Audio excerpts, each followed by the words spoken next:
Hi and welcome to this week ahead analysis video brought to you by Blueberry.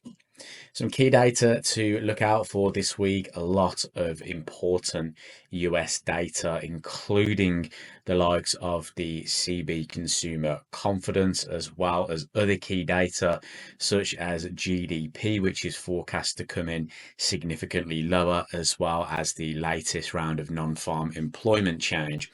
We'll also see some CPI data out of Australia, as well as the Bank of Japan interest rate decision, likely to see the BOJ hold interest rates.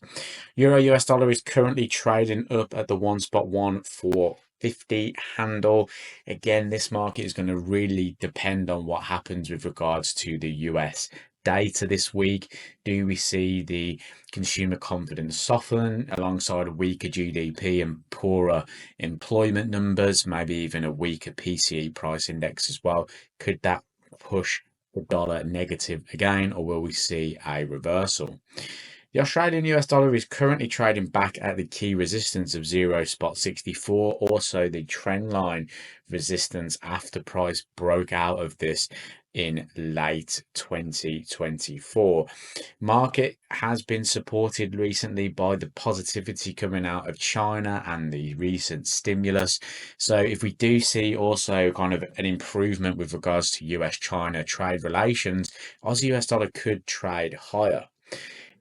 Including that kind of sentiment around the market, dollar yen closed higher, which was fairly surprising considering the fact that Tokyo's core CPI surprised to the upside up at 3.4%, above the forecast of 3.2%. Dollar yen did hit those key areas though, that 140.50, a great area for those sellers to take some profits. So we could see some short-term uplift to dollar yen, especially if the sentiment in the markets continue to improve.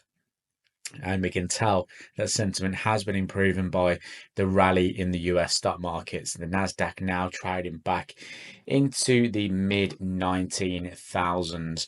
We can see that price tried to break into the low 17s, failed to do so, and now we're seeing a strong rebound. We do have some key data though, and some key earnings coming up. If we do see some poor earnings from tech giants, then that could actually keep this rally a little bit subdued. If you enjoyed this analysis, please follow and subscribe for more.